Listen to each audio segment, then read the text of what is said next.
For 4,500 years, one question has haunted humanity. How did mere mortals move mountains?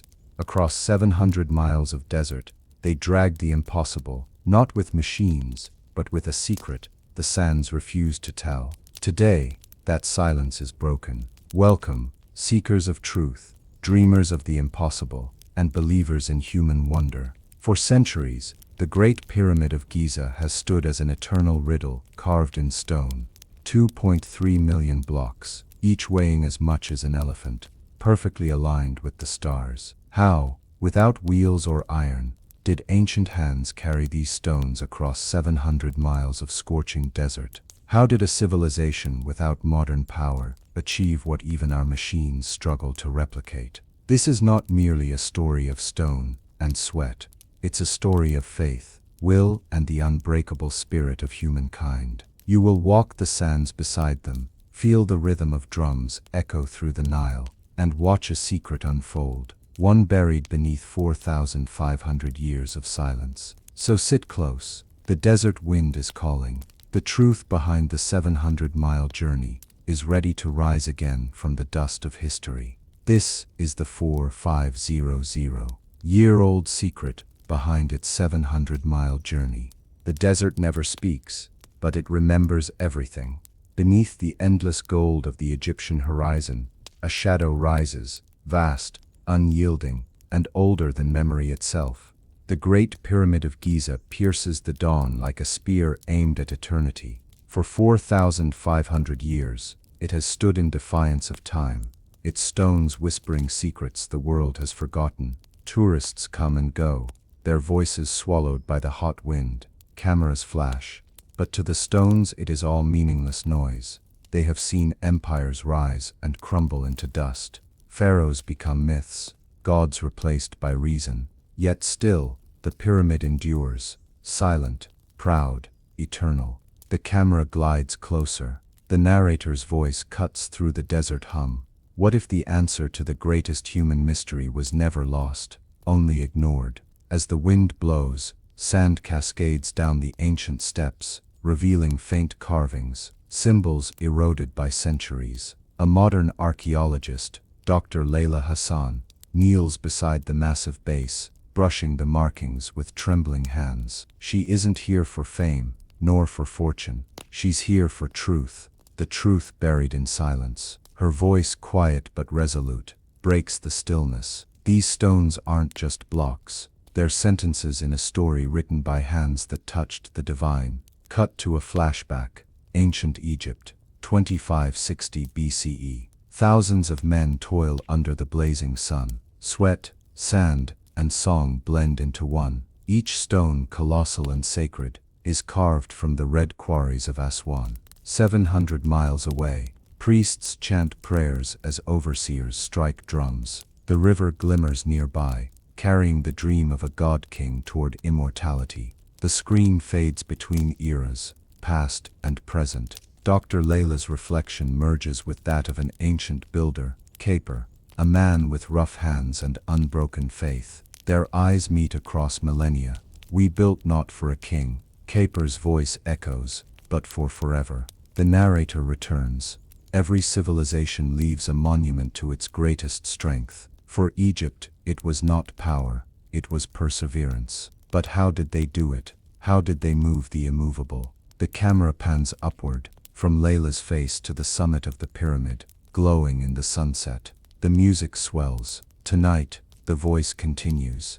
We awaken the stones. The scene ends on the whispering wind, carrying the ancient hum of drums across time. The silence of stone is no longer silent. The wind had shifted that morning, slow, heavy, whispering across the desert like a voice trying to be heard. Dr. Layla Hassan stood alone near the pyramid's southern base, her boots sinking into the shifting sands. Something felt different. For weeks she had combed the site with scanners and drones, searching for buried chambers, but today, the desert itself seemed to be guiding her. She knelt and brushed the surface gently. Beneath a thin crust of dust, she uncovered a faint groove, too deliberate to be natural. A tremor of excitement rippled through her. "This isn't erosion," she whispered. "This is writing. Her assistant, Omar Nabil, approached, holding a scanning tablet. You think it's hieroglyphs? Layla nodded. Older, maybe pretty nastic. The camera zooms in. The marks stretch in a spiral pattern, leading toward a half-buried stone slab. Omar called for the dig team. Together they dug carefully, uncovering the slab inch by inch. As the sun climbed high, the sand shimmered like fire. Then, a sound. A low hum, vibrating from beneath the ground. It wasn't mechanical. It was alive. The team froze. The hum deepened, resonating like a heartbeat from the earth itself. Omar whispered, "What is that?" Layla's eyes glistened. "The past," she said softly. They lifted the slab, revealing an opening, narrow, descending into shadow. Stale air escaped, carrying the scent of salt and stone, a hidden chamber. Layla descended first, her flashlight cutting through the darkness. The walls were smooth limestone, painted with red pigment. And there, along one wall, a mural stretched for 20 feet, showing a procession of workers hauling stones on boats through channels of water. Impossible, Layla breathed. This was centuries before Khufu. Omar leaned closer. It's like they're floating them. Layla nodded slowly. They weren't dragging the stones across the desert, they were guiding them. The camera pans over the mural. Hundreds of figures, ropes, wooden sleds, and a canal system stretching through what was once lush green land. At the mural's center, a single inscription glows in the flashlight's beam, a phrase that would change history. When the water listens, the stone obeys. Layla ran her fingers across the words. The hum returned, faint but rhythmic, as if echoing the chant of ancient laborers. "Do you hear it?" she asked. Omar frowned. "Hear what?" "The voices," Layla said, smiling faintly. "They never stopped working." The shot pulls back, the vast desert under a burning sun, and beneath it, a secret buried for 4,500 years, whispering through the sand. The year is 2560 BCE. Dawn spills across the Nile like molten gold. The air trembles with the sound of conch shells and distant drums. From his marble balcony in Memphis, Pharaoh Khufu, son of Ra, gazes upon his kingdom, a living river of light and labor. He is not merely a ruler, he is a man haunted by eternity. Every sunrise reminds him that gods fade when their monuments crumble. His father's tomb had been grand, yet already sand gnaws at its edges. Khufu will not be forgotten. He will carve his name into the horizon itself. In the great hall, priests burn frankincense as the air thickens with sacred smoke. High priest Imhotep II, descendant of the legendary architect, bows before the pharaoh. "Your Majesty," he intones, "to touch the heavens, you must command the earth." Khufu's eyes narrow. "Then I shall. Build me a pyramid that will outlast death." The court falls silent. Imhotep's heart races. A monument to eternity. But how? Khufu steps down from his throne, his voice low and fierce. "I have seen it in dreams, a mountain not born of nature but of men, each stone a heartbeat, each line aligned with the gods above." He points toward the west where the desert glows beneath the sun. "There at Giza, it shall rise." Cut to the Temple of Design. Scrolls scatter across the stone floor as engineers and priests argue beneath torchlight. Some speak of ramps, others of pulleys and sleds. None can imagine carrying millions of stones across 700 miles of desert. Imhotep II raises his staff. "The Nile is the answer. Where it flows, life flows. What if we make the river carry the stones?" A stunned silence. The idea seems divine, or mad. That night, Khufu stands on the palace terrace. The stars shimmer like jewels in a dark sea. He whispers to the heavens, "If I build this, O Ra, will I be remembered as your son, or your rival?" Lightning flashes across the horizon. A storm rare in Egypt. He takes it as a sign. The next morning, banners rise over Memphis. Trumpets sound. The messengers ride to Aswan, where the first quarries wait. The dream has begun. The narrator's voice overlays the final shot. Khufu silhouetted against the dawn. Thus began the greatest journey in human history, not merely of stone, but of belief. A dream carried 700 miles toward immortality. Fade out on the beating drums of the workers, their rhythm echoing through time. The temple of architects lay carved into the cliffs along the Nile, a sanctuary of silence filled with the murmur of ink and the hiss of papyrus unrolling.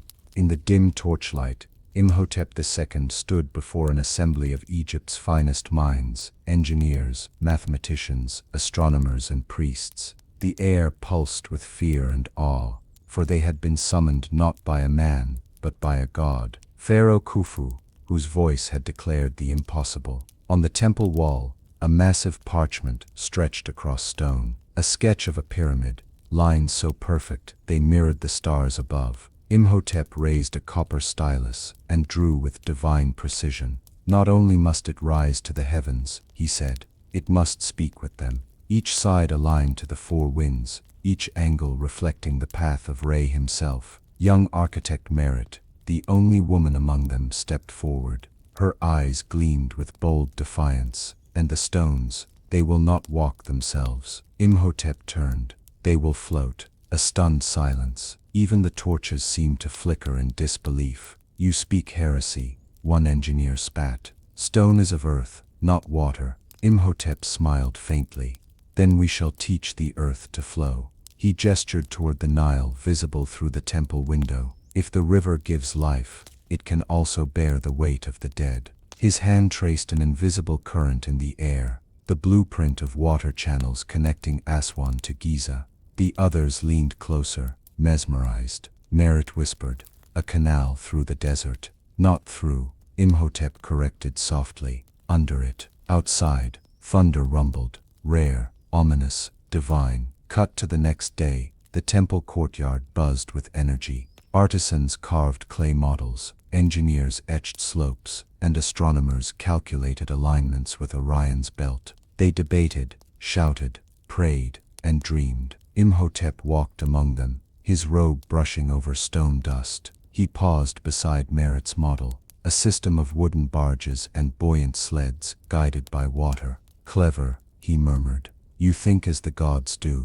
She bowed slightly. Then may the gods forgive my arrogance. Night fell. Alone, Imhotep knelt before a statue of Thoth, the god of wisdom. His voice trembled. Grant me the knowledge to bridge heaven and earth. Lend me the courage to defy both. The torchlight flickered. In the shadows, it almost seemed as if Thoth smiled. The narrator's voice returns. In that temple of dust and light, men dared to think as gods. What they built would defy time itself. But with every divine idea comes a mortal cost. The camera pans to the horizon, where the first survey stakes pierce the desert, marking the path for the 700-mile journey to begin. Far to the south, where the Nile bends like a serpent through crimson cliffs, the quarries of Aswan awaken to the first light of dawn. The sun strikes the granite hills, painting them in shades of fire. Here the stones that would build eternity are born. Hundreds of workers stand in silence as the overseer raises a copper staff. A low horn sounds, the call to begin. Picks and chisels strike in unison, echoing like thunder through the valley. The rhythm of labor becomes a heartbeat that shakes the earth. Among the workers is Khafre, a broad-shouldered man with scars like hieroglyphs across his arms. His father died quarrying for the last pharaoh. His bones now dust beneath the same cliffs. Yet Khafre works not from duty, but from pride, to be part of something that will outlive him. Sweat runs into his eyes as his hammer cracks a boulder the size of a house. Each strike sends sparks into the air, stars of their own creation. Nearby, Merit, now appointed chief architect's aide, walks the site with scrolls in hand, measuring, sketching, commanding. Her voice rises over the chaos. Mark the base with ochre, a line to the north. No stone leaves the earth unblessed. She kneels by Khafre, examining the cut. Perfect seam, she says. He grins faintly. The stone listens when you treat it with respect. Later, at sunset, the workers gather as priests chant over the first liberated block, a slab of pink granite glowing in the dying light. Imhotep watches from a distance, hands clasped. He knows what this moment means. From here, he whispers, The journey begins, 700 miles from man to God. The camera pans upward, the vast quarry beneath a blood-red sky, the Nile shimmering far below. The narrator's voice follows. Every monument begins with a fracture, and from the dust of effort, immortality takes shape. The Nile, cradle of civilization, mirror of the gods. Its current once carried the breath of creation, now it will carry the weight of eternity. Weeks after the first stones are carved, Imhotep II stands on the riverbank, watching the engineers construct massive wooden barges. The air smells of cedar and tar, imported from distant Lebanon. Men haul ropes, tighten knots, and chant in rhythm as carpenters shape the hulls. The pharaoh himself arrives to bless the fleet. He steps aboard the lead vessel, gilded with lotus carvings. This river, Khufu declares, has given Egypt life. Now it shall give me immortality.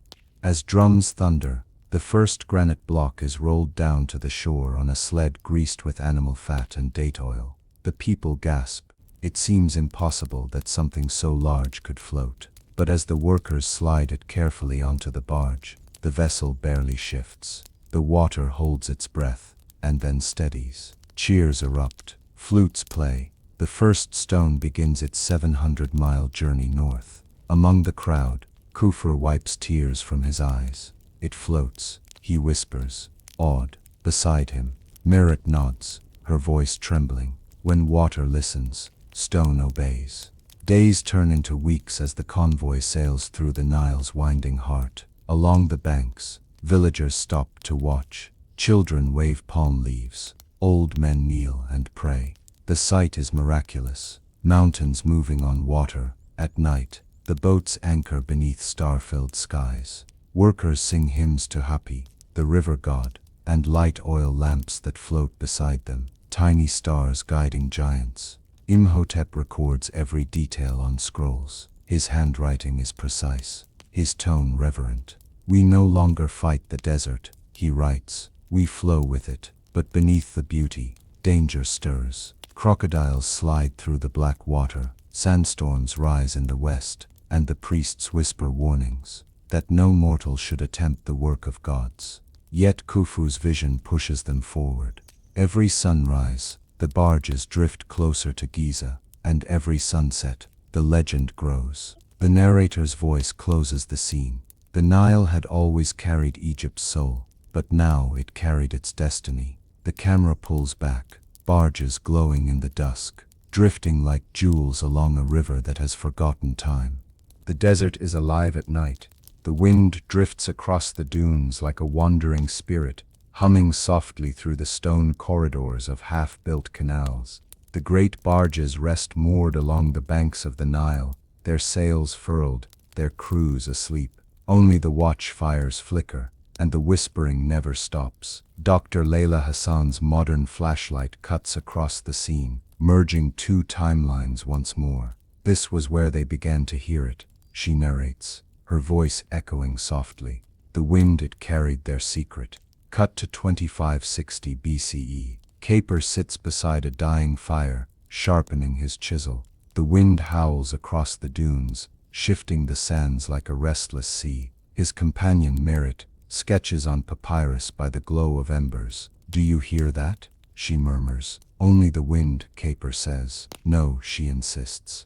It's speaking. He laughs but uneasily. Then faintly the wind takes shape, a rhythmic pulse almost like a voice chanting. The workers stir in their sleep. The Nile's surface ripples though the air is still. Merit rises, her eyes wide. Imhotep said the gods would guide us. Maybe they already are. The next day, the camp buzzes with rumor. Some claim to have heard Ra's breath moving through the dunes. Others whisper that the stones themselves sing when touched by the desert wind. The priests arrive, alarmed. Imhotep orders silence and prayer. He stands upon a dune at dawn, his robe flapping wildly as the storm gathers. Show yourself, he shouts into the gale. If you are gods, speak. If you are the desert, be still. For a moment all sound vanishes. Then through the roaring sand, a single tone hums, deep and low, vibrating through the ground itself. The stones tremble.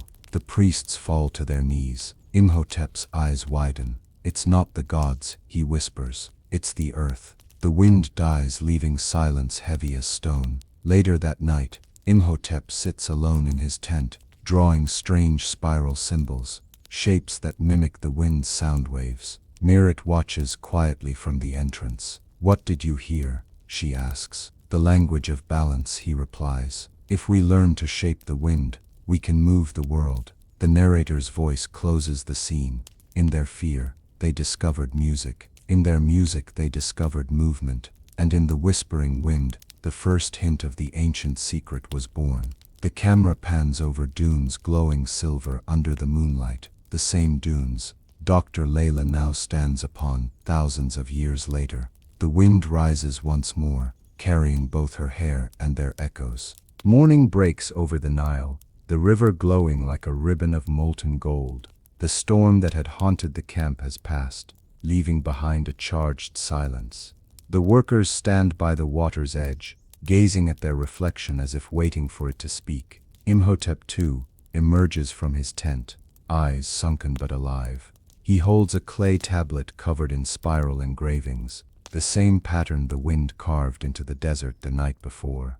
Merit walks beside him, carrying a vessel of water drawn from the river at dawn. "You said the wind had a rhythm," she reminds him. "And rhythm is only air made visible," Imhotep replies. "But what if water can do the same, only stronger?" They kneel beside a small channel dug through the sand. Imhotep pours the water from the vessel, watching it carve its way through the tiny trough. The sand collapses, reforms, then stabilizes into a perfect slope. "Do you see?" he whispers. "Water remembers the path." Merit tilts her head. "You think it can carry the stone?" Imhotep looks up, eyes fierce. "No, I think it can lift it." The scene shifts. Workers construct wooden troughs, connecting them to shallow reservoirs. They drag a small limestone block to the slope and begin pouring water into the channels. Slowly the block slides forward, smooth as if gliding over silk. Gasps echo through the camp. Khafre, covered in dust and disbelief, kneels beside the channel, running his hand through the current. "The gods have made the desert move," he breathes.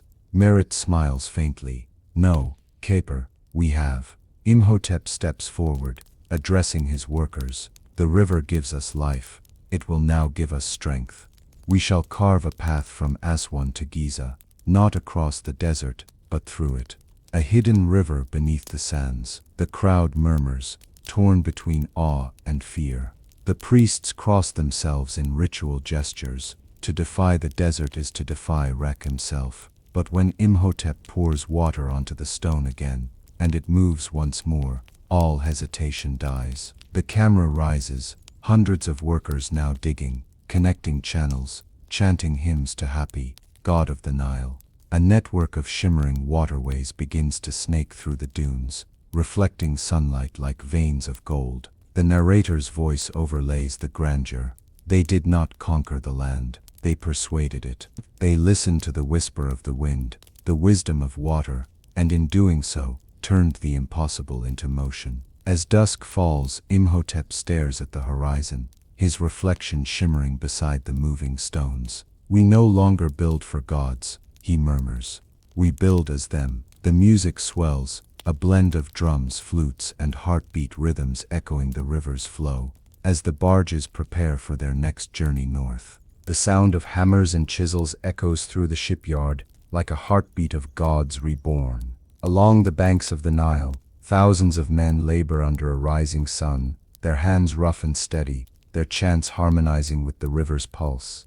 The age of stone is meeting the age of water. Imhotep II walks among them, inspecting the frames of the new vessels. Each ship is colossal, built of cedar and papyrus rope, bound with copper nails, coated in resin to resist the current. Their hulls are curved, shaped like the crescent of the moon. Above them, sails of woven flax ripple in the morning breeze like wings waiting to fly. Merit kneels on the dock beside a half-built barge, tracing her fingers along its edge.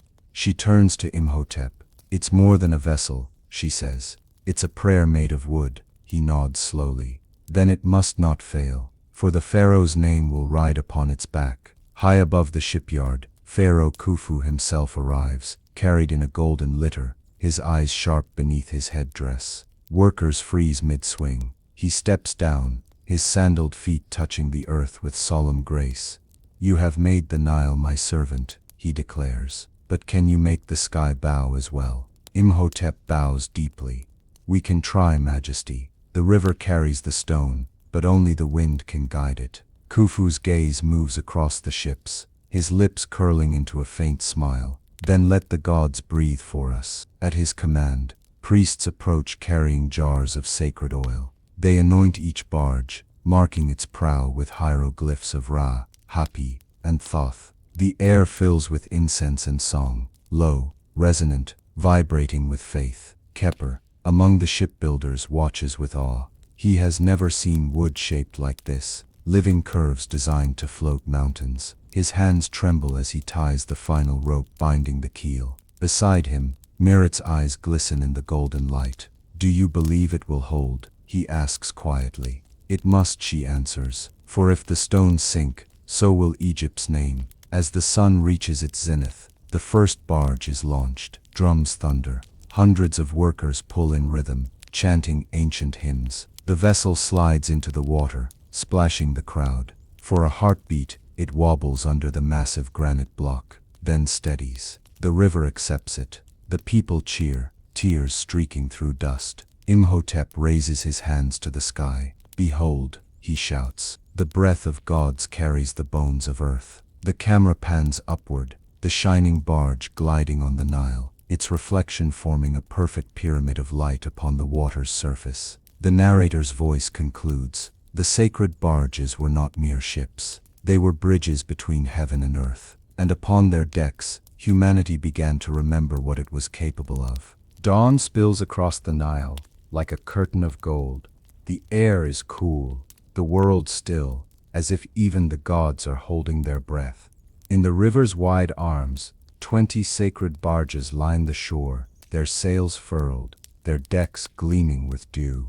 Each one bears a colossal stone block, bound in rope and prayer. Pharaoh Khufu stands upon the lead vessel, his golden headdress catching the morning light. Around him, priests chant invocations to Hapi, god of the river, their voices low and rhythmic. The drums begin, slow, deliberate, like the beating of a giant heart. Imhotep dissects spaward, bowing before the pharaoh. "My king," he says, "the river awaits your command." Khufu raises his hand to the east, where the first sunbeam touches the water. "Then let the gods carry us." A horn sounds. The crews release their moorings. The current catches the fleet, pulling it forward like a living creature. Cheers erupt from the riverbanks. Thousands of workers, families and villagers waving palm leaves, crying out blessings. The barges glide into motion. Their sails unfurl, white as the wings of herons. The river's song grows louder, mingling with the pounding drums and the chants of the rowers. "Ra guide us, Hapi bless us, Khufu eternal." At the rear, Khafre grips a steering oar, muscles straining as he shouts commands to his men. "Steady, keep her straight, watch the current." Beside him, Merit records every movement, every calculation of wind and flow. She looks up, hair whipping across her face, and smiles faintly. It floats as if it knows its path. Imhotep watches from the second vessel, his eyes reflecting both pride and dread. The Nile is unpredictable, a god of mercy and wrath. In his hand, he clutches a scroll of charts, his notes blending geometry with prayer. "Balance," he murmurs. "Only balance will keep us alive." Hours pass. The fleet moves north, past fields of papyrus and temples half buried in sand. Villagers kneel as the convoy passes, tossing lotus flowers into the water. Children run along the banks shouting, "The stones of the sky are sailing." But as the sun rises high, the current grows stronger. The barges creak, ropes strain, and the wind shifts. Waves slap against the hulls. Khafre shouts to his crew, "Row, keep her steady." The camera pans across their faces, sweat, fear, determination. The Nile roars louder, like laughter from unseen gods. Then, just as panic begins to rise, the wind changes direction, perfectly aligned with the sails. The ships stabilize. Silence follows, broken only by the creak of wood and the rush of water beneath. Imhotep exhales. The river tests us, he whispers, but it still remembers who we are. The narrator's voice concludes, "Thus began the great voyage, 700 miles of trial and triumph, of man and nature becoming one. It was not a journey across Egypt, but through time itself." The fleet sails on, gliding toward the horizon, carrying humanity's first whisper of eternity. The Nile begins to change. Its once wide embrace narrows into twisting veins that cut through cliffs and wasteland. The water darkens, carrying silt and secrets. The heat presses down like a god's hand, heavy and merciless. The songs of the rowers grow slower. The chants fade. On the lead barge, keeper wipes sweat from his brow. His arms ache from endless rowing, his lips cracked and bleeding. "The river's fighting us," he mutters. Beside him, Merit studies the horizon. "It's not the river," she says softly. "It's the desert trying to take back what's hers." The wind changes, hot, fierce, relentless. Sandstorms roll across the banks, swallowing villages and palm groves in veils of gold. The air fills with the sting of dust. Rowers cough and shield their faces. The sails tear, the sky turns copper. On the command vessel, Imhotep II struggles to keep the convoy aligned. "Lower the sails," he shouts. "Anchor near the shallows." But the voice of the storm drowns his words. The barges rock violently. Ropes snap like serpents. Water sloshes over the decks, threatening to drag the stones into the depths. Pharaoh Khufu grips the mast, his gold headdress flaring in the wind. For the first time, fear crosses his face.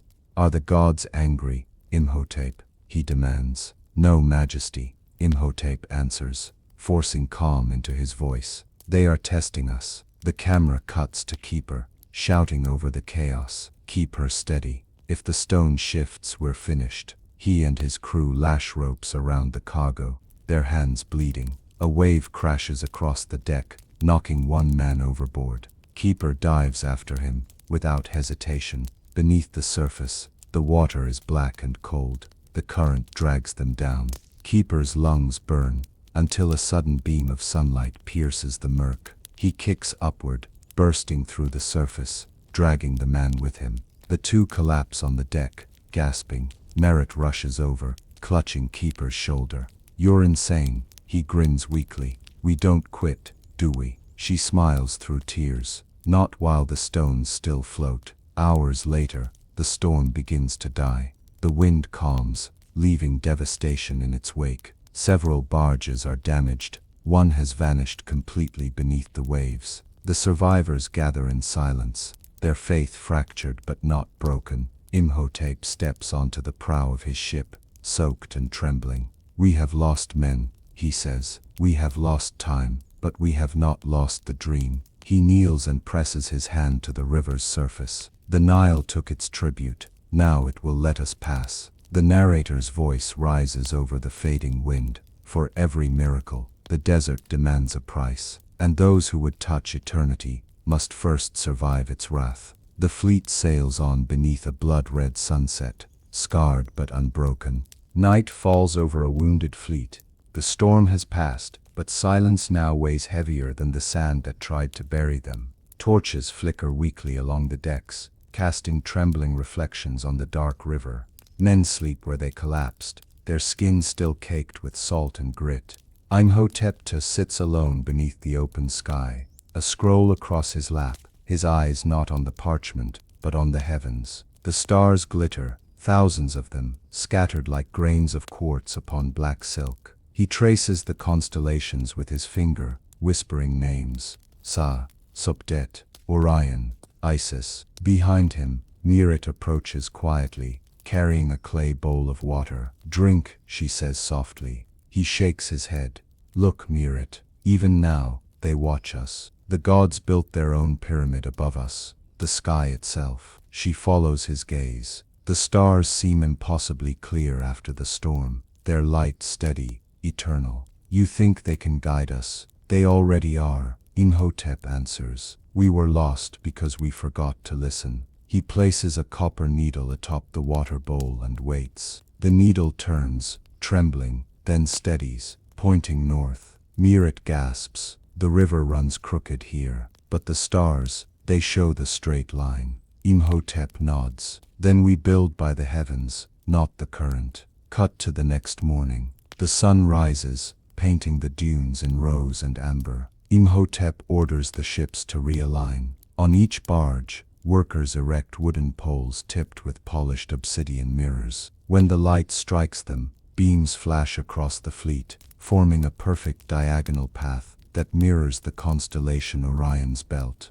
The rowers watch in awe. Even Pharaoh Khufu, his face lined from sleeplessness, seems humbled. "You would follow the stars instead of the river?" he asks. "The Nile changes," Imhotep replies. "The sky never lies." Merit marks the coordinates on papyrus, connecting them with red ink. "Every stone will follow this same pattern," she says. "When they reach Giza, the angles will align with Orion himself." Khepr, standing nearby, murmurs, "Then the pyramid will rise where heaven meets earth." That night, the camera pans upward, the barges gliding silently under the stars, their torches forming a glowing trail that mirrors Orion's belt upon the water. The narrator's voice overlays the imagery. "When man looked upward, he remembered his origin. The river was his path, but the stars were his compass." And thus, the builders of the pyramid did not merely move stone. They moved in rhythm with the cosmos. In the distance, a meteor streaks across the sky,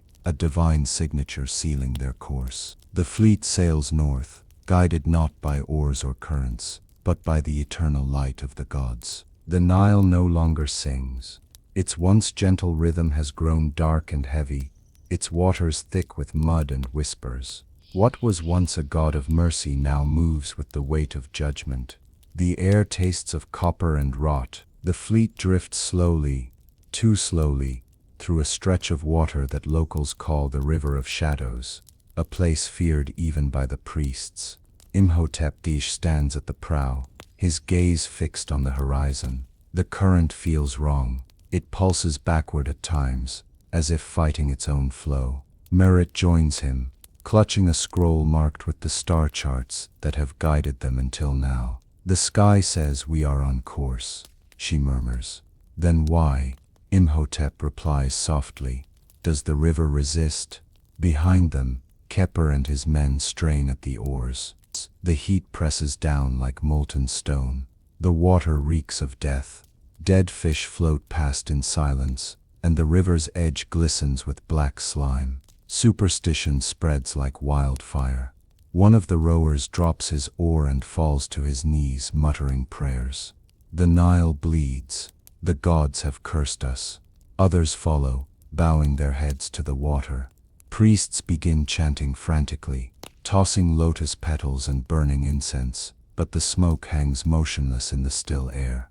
Suddenly, the surface of the river erupts, a violent swell rising without wind.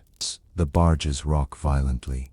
Ropes snap. A boulder-laden ship lurches sideways, half submerged.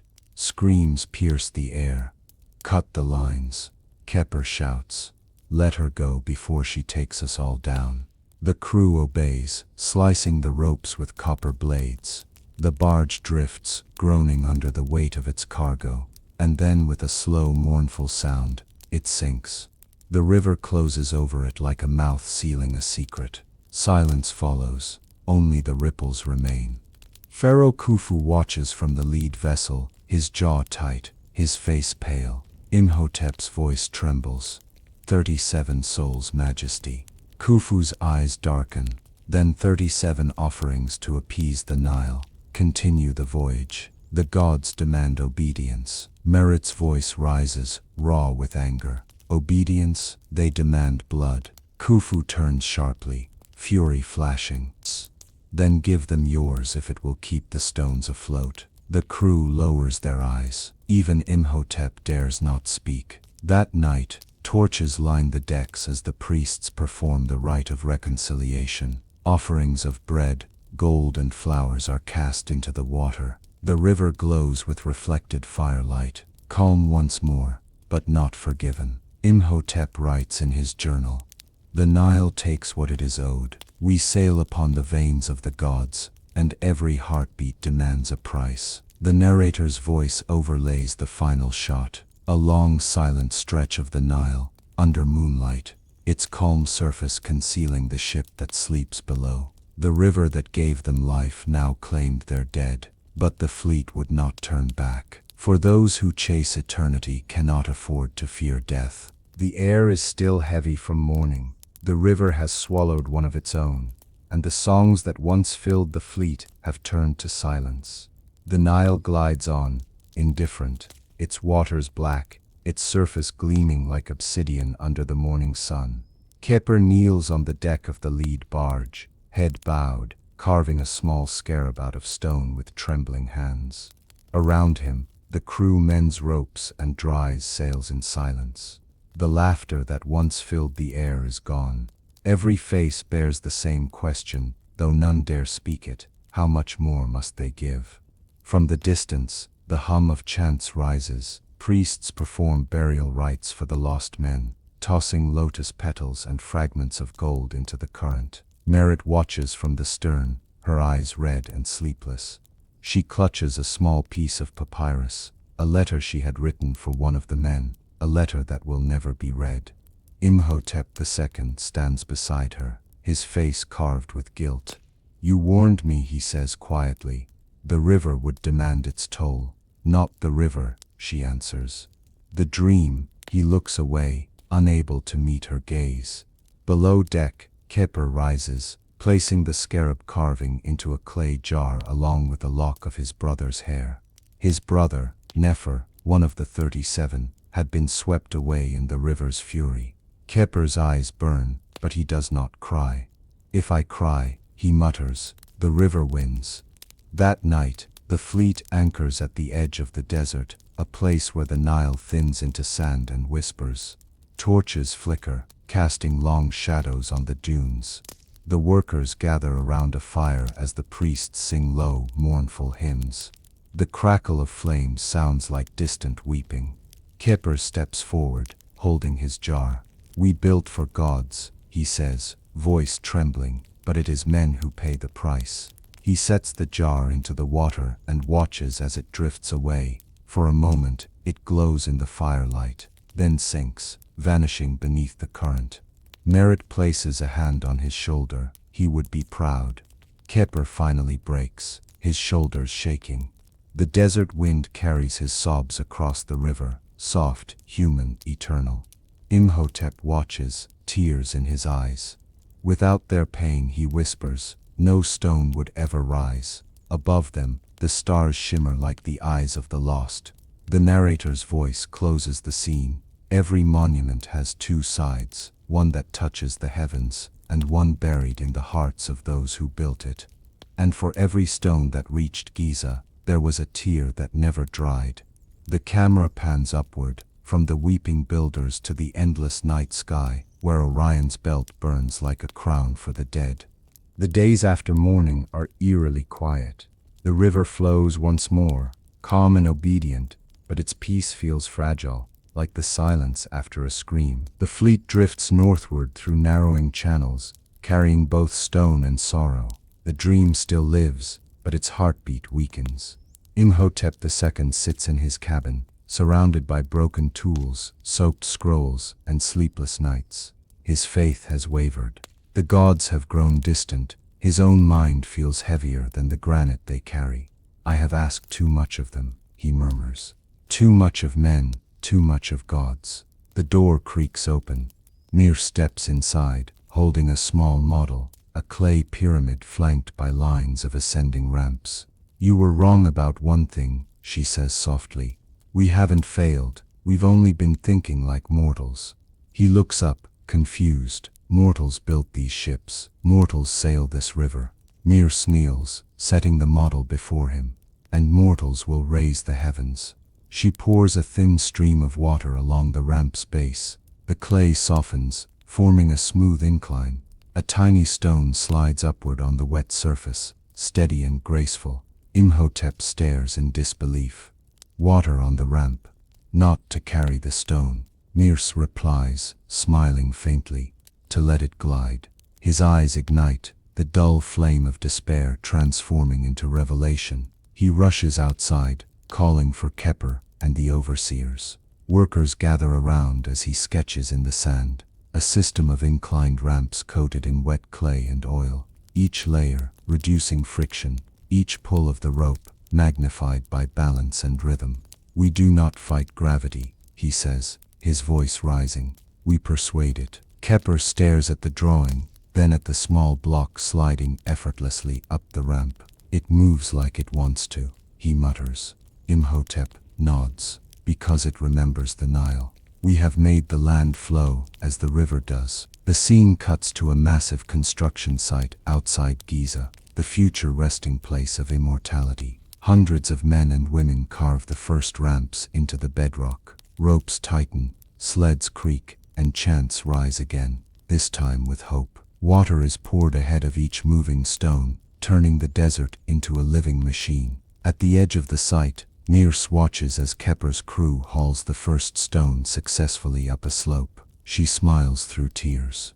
Your brother's spirit is with us, she whispers. Khafre looks to the sky, then let him see how far we climb. The narrator's voice overlays the image of the ascending block, golden in the sun. From death, invention was born. From grief, genius. The builders of Egypt did not merely move stone, they moved understanding itself, and the earth, for the first time, began to yield to human will. The stone locks into place at the pyramid's base. The dream has begun to rise. The pyramid's base now gleams in the sunlight, a rising promise of eternity. But as the builders climb higher, the heat grows merciless. The Nile can no longer reach the desert plateau, and the newly discovered ramp system begins to dry and crack beneath the weight of the stones. The flow, the secret of their success, is dying. Imhotep Tisek kneels in the sand beside a failed ramp, his hands pressed to the parched ground. It was perfect, he whispers. The gods gave us movement, but not endurance. Mirat, standing beside him, shades her eyes. Then perhaps the gods have hidden the rest of the secret. Imhotep looks up, hidden, where? She smiles faintly. Below. Cut to Khafre and his men digging at the base of the plateau, searching for a way to channel the river's essence upward. They labor day and night, carving tunnels into the rock, guided only by instinct and faith. One morning, as dawn breaks, a cry echoes from the depths. Water, a fountain of muddy liquid, bursts through the cracks, spraying over the workers. Cheers erupt, echoing through the valley. Khafre laughs, his face streaked with mud. The desert still breathes. Imhotep rushes to the site. The workers part as he kneels beside the gushing spring. He tastes it, fresh, cool, divine. Not a spring, he says, eyes wide. A memory. The Nile once ran here. Over the next weeks, the builders carve underground wells, hidden reservoirs that collect runoff from ancient river channels beneath Giza. Using copper piping and stone basins, they redirect the water upward, feeding every ramp and slope. The desert becomes alive again, a secret network of veins pulsing beneath the earth. Mirat documents everything, sketching diagrams of spirals and flow lines, the first blueprint of hydrological engineering. The water rises, she says proudly, because it wants to remember. Imhotep touches her shoulder.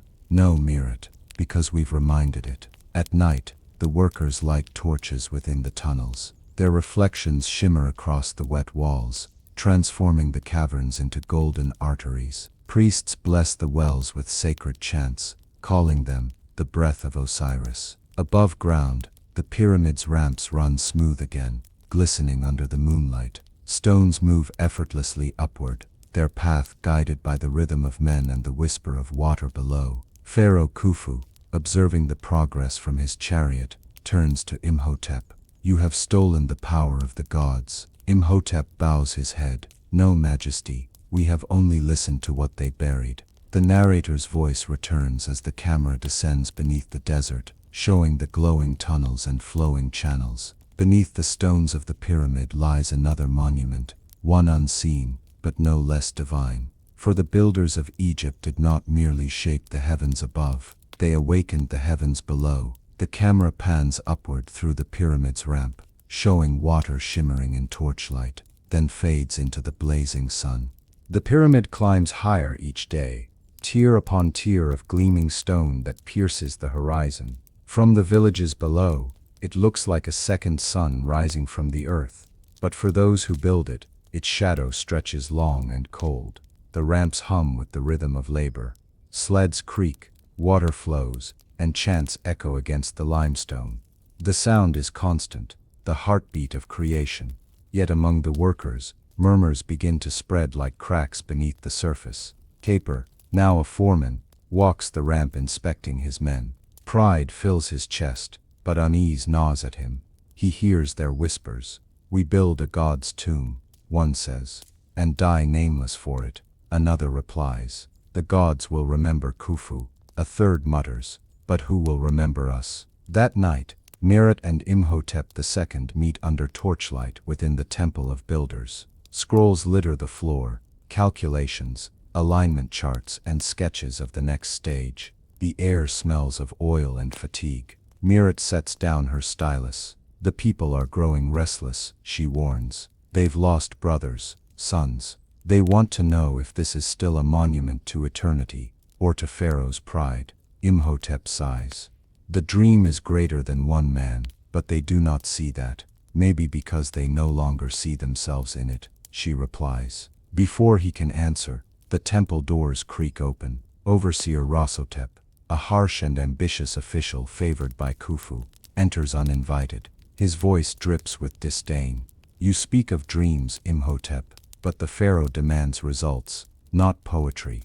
The last shipment of stone arrived late. If your methods fail, his patience will too." Imhotep's eyes narrow. "Tell your pharaoh the god's patience is what built this, not his." Rasotep sneers. "Careful priest, you build monuments for kings, not for yourself." As Rasotep leaves, Merit watches him go, her jaw tightening. "He fears what you've built, not the pyramid, but the faith it gives the people." Imhotep nods grimly.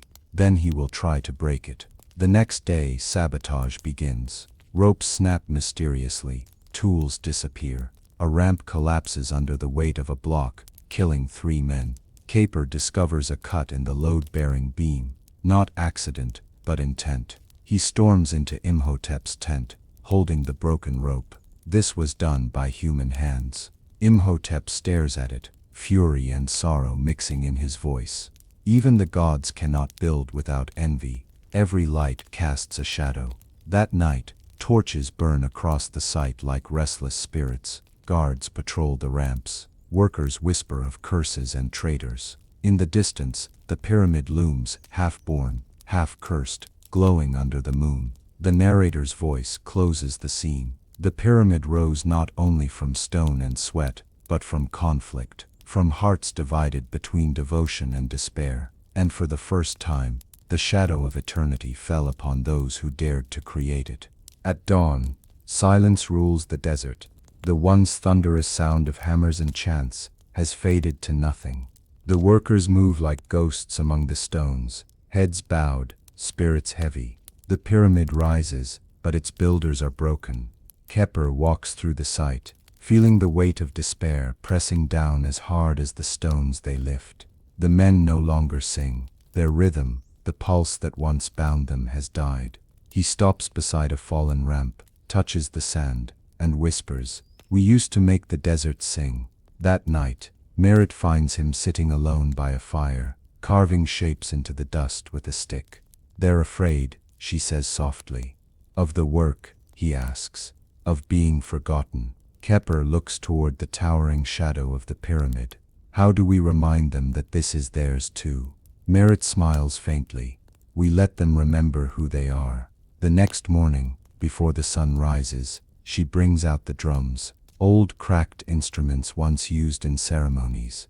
She places one before Khafre. "Every step needs a heartbeat," she says. "Let them find it again." As the first light spills over the dunes, Khafre strikes the drum, once, twice, 3 times. The sound rolls across the sand, like distant thunder. A few heads turn, then a second worker joins, tapping with his hands. Then another, with his hammer against a plank. Soon the rhythm grows, deep, primal, alive. Imhotep, the second, emerges from his tent, startled by the noise. But when he sees it, hundreds of men moving, hauling, chanting in perfect unison, he smiles for the first time in weeks. Keep the rhythm steady, Khafre shouts, voice rising above the drums. The stones move to your song.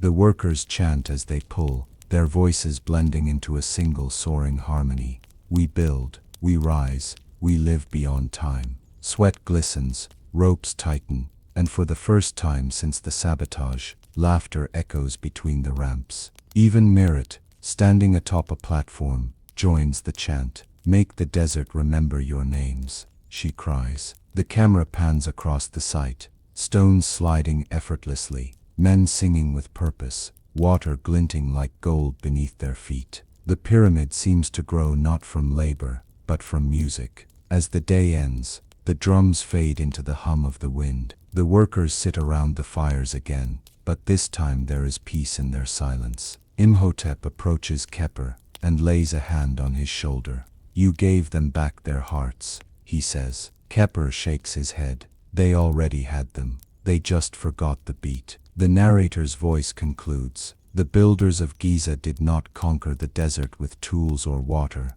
but with rhythm, for even gods need music to move mountains. The drums echo one last time, as the camera rises over the pyramid's gleaming slopes, alive with sound, light and hope once again.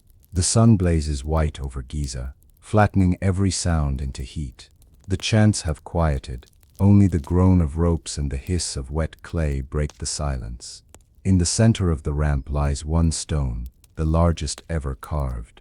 It gleams like trapped fire, twice the weight of any before it. The workers call it the heart of Re. Khafre wipes sweat from his eyes and studies the block. It won't move. A laborer mutters. Maybe it shouldn't. Khafre forces a grin. Everything moves. You just have to speak the right language. They soak the ramp, grease the sled, tighten the ropes. Drums begin again, slow, deliberate. 100 men pull in rhythm, feet digging into mud. The block trembles, then settles back into the clay with a thud that feels like defeat. From above, Imhotep II watches, arms crossed. Merit stands beside him, recording measurements on papyrus. It's too heavy, she whispers. No, Imhotep says, we've forgotten something. He descends the ramp, kneels by the stone, and places his palm against its side. The surface is hot, vibrating faintly. It's alive, he murmurs. Everything that comes from the earth breathes. We're forcing it, we need to listen. Khafre frowns. Listen to rock. Imhotep smiles, to the sound beneath it. He calls for silence. The men still their drums. For a moment, all they hear is the wind moving over the desert. Then faintly, a hollow echo. Imhotep gestures. Dig there. They dig a narrow trench beneath the sled, exposing a pocket of air and sand, an uneven base. The ramp is unbalanced. Merit adjusts her notes, eyes widening. It's not strength we need, she says. It's symmetry. They rebuild the channel, smoothing the slope and redirecting water from the hidden wells. When the ramp is ready, Khafre raises his arm. Again, the drums thunder, faster now, heartbeats racing. Ropes tighten, bodies strain. Slowly, impossibly, the stone begins to slide. The crowd erupts in cheers. Tears mix with dust and sweat. Halfway up, one rope snaps. A worker falls. The block shudders but steadies. Khafre dives forward, grabbing the remaining lines. His muscles scream, veins rising like cords. Pull, he roars. For them, every man answers. The pyramid itself seems to shake, as the heart of Re climbs toward its resting place. When it locks into position, a beam of sunlight strikes its face, turning it into molten gold. Merit wipes her eyes. It listens after all. Imhotep nods, because we finally spoke in its tongue. As dusk falls, the exhausted workers fall to their knees before the stone. The narrator's voice rises. There are moments when even gods hold their breath, when the weight of creation hesitates, asking if humanity is worthy. And in that breath, the builders of Egypt proved they were. The drums fade, replaced by a single steady heartbeat, the echo of endurance. The sun rises the next morning in silence, a silence not of defeat, but of reverence. The massive block, the heart of Ra, now sits perfectly in its place. The workers gather before it, kneeling, their faces streaked with dirt and awe. Even the wind seems to pause, as though paying respect. Imhotep the sun's close to the stone, running his fingers along its smooth face. It shimmers faintly, not like ordinary granite, but as if the light itself is alive inside it. Merit, curious, takes a copper chisel and taps gently against the surface.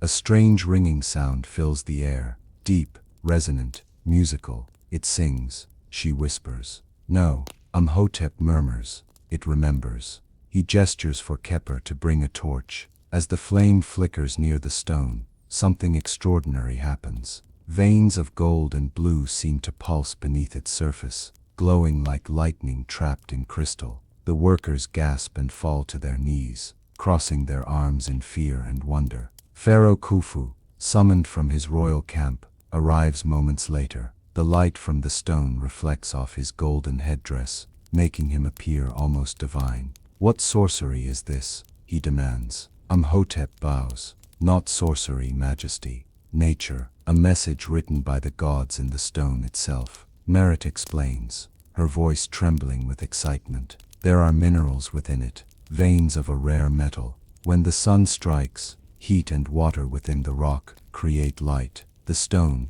carries fire. Khufu stares at it, entranced. Then it is a sign, he says. Ra has blessed my tomb. Imhotep looks at him quietly, or he has blessed your people. Khufu's gaze sharpens, but before he can reply, the stone hums again, low and powerful, vibrating through the ground. The torches flicker. The pyramid's unfinished walls echo with the sound, like a chorus of distant voices. The workers whisper prayers. The gods speak. The stone breathes. We are seen. Khepr steps forward, fearless. If the gods give us their light, we will build until it touches the sky. Imhotep nods slowly. Then this stone will be our compass, our center. Every block from now on will align to its energy. He kneels and carves a symbol into the stone, an ankh, surrounded by waves, marking it as sacred. Merit records the pattern meticulously. The workers watch as he completes the symbol and steps back. The sun hits the mark perfectly. The light bends upward, forming a luminous triangle across the ramp, the pyramid's final angle revealed. The narrator's voice rises. In their search for power, they found illumination. What they called a gift of the gods was not magic, but mastery, a harmony between man, earth, and light itself. And in that harmony, the divine was born. The camera pans outward, the heart of Ra glowing atop the rising structure, its golden pulse reflecting in the eyes of every worker who dares to dream. For weeks, work on the pyramid continues under clear skies. The songs return, the ramps hum, and the heart of Ra gleams at sunrise and sunset like a second sun. The people call it blessed, the priests call it dangerous. The desert for now is silent. One evening, as the workers prepare to rest, Merit looks westward. The wind feels wrong, she murmurs. The air trembles, dry and electric. Over the horizon, a streak of light cuts across the deepening blue, a burning star tearing through the heavens. Gasps ripple through the camp. Khepr, still smeared with clay and sweat, shields his eyes. What is that? A priest falls to his knees. A messenger of Ra, another shouts, or his warning. The comet blazes brighter, splitting the sky into fire and ash. For a heartbeat, the pyramid glows, every edge outlined in silver flame. The workers scream, some bowing, others fleeing. Pharaoh Khufu, awakened in his tent, storms out with his guards. The reflection of the fiery sky dances across his gold collar, making him look both divine and haunted. Imhotep, he roars. What omen is this? Imhotep the sex forward slowly, his face half lit, half shadowed. It is no omen, Majesty. It is a message, from the gods. Khufu spits, from the heavens themselves. Imhotep replies. They are watching what we build. Merit gazes upward, awestruck. It's magnificent. Keeper, trembling, mutters, or it's angry. The comet bursts, its tail stretching like a river of fire across the night. For a moment, the entire desert glows as bright as day. The wind howls through the ramps, and the heart of Ra begins to hum again, resonating with the sound from above. The vibrations run through the workers' feet, into the ground, through the stones. Imhotep feels it first, a pulse, as if the pyramid itself is alive, responding. He turns to Merit. Do you hear it? It's answering the sky. Merit whispers, then it's more than a tomb. It's a mirror. Khufu steps forward, eyes wild. Then finish it, he commands. Let my name rise with that light. The workers stare in silence. No one moves. Imhotep lowers his head. We will finish it, Majesty. But remember, the heavens always take back what they lend. The next morning, the comet's tail still burns faintly above the horizon. The desert smells of ozone and ash. The priests declare it a divine blessing. The engineers call it celestial alignment. But among the workers, the whispers return. The sky sent a messenger, they say, and the messenger saw too much. The narrator's voice closes the scene. The stars had guided them once, now they judged them. In the age of stone and faith, men had reached toward heaven, and heaven had answered. The camera lingers on the dawn-lit pyramid, its top catching the last glimmer of the comet's fading trail, a reminder that miracles and warnings often wear the same face. The comet's fire has faded, but its echo lingers. The desert feels different now, heavier, watchful. The air is dry as bone, and the Nile runs slower, its mirror once full of light now dull with silt. The workers whisper that the gods have taken offense. Imhotep too walks the perimeter of the site, sand crunching under his sandals. The pyramid rises higher than any structure on earth, yet every new layer feels harder to lift. The ramps crack, the wells cough mud instead of water. Even the heart of Ra seems dimmer. Merit joins him, scanning the horizon with a furrowed brow. The desert's reclaiming itself, she says. Our wells run dry. Imhotep nods slowly. The gods lent us their breath, now they take it back. He looks toward the workers, hundreds of them, thin, blistered, their chants now ragged. Among them, Khafre still leads with a voice that strains to be heard. He keeps them moving, keeps them believing, though the hope in his own eyes has begun to fade. Then the wind rises. It starts as a whisper, then a roar, a wall of sand surging across the horizon like a tidal wave of gold. Priests shout warnings, men scatter. The storm hits the site with the force of a god's anger. Ramps collapse, stones tumble like thunder. The heart of Ra flares, one blinding flash of blue and gold, and then darkness swallows it whole. Through the chaos, Khafre grabs a rope, shouting, "Secure the ramp, don't let the stones fall." He pulls with all his might, but the sand burns his skin, and the rope tears free. A block crashes, missing him by inches. Merit shields her eyes, clutching her scrolls to her chest as she searches for Imhotep. She finds him kneeling beside a fallen worker, trying to dig him free. "Go," she cries. He shakes his head. Not until the last man stands. Pharaoh Khufu's banners, once symbols of divine authority, shred in the storm. He watches from his chariot, his face pale. "Imhotep," he calls out through the wind. "End this curse." Imhotep looks up, eyes blazing. "We began it. Only the desert can end it." When at last the storm passes, the sight is unrecognizable. The air is thick with dust, the sun a faint red disk above. Dozens lie buried beneath collapsed ramps. The pyramid stands scarred but unbroken, its shadow longer, darker.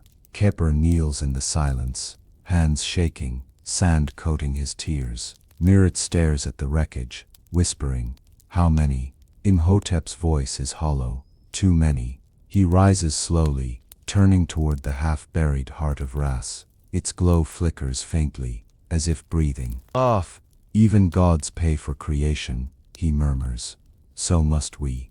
The narrator's voice closes the scene.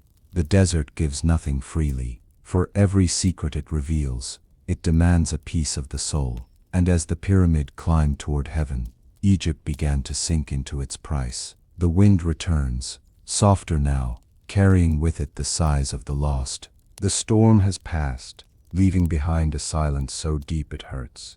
The ramps are ruined, the wells half buried, the air filled with the bitter scent of dust and loss. Among the wreckage, the survivors rebuild what they can. But for Khepre, something inside him has collapsed that no stone can repair. He walks away from the pyramid, following the river south toward the quarries.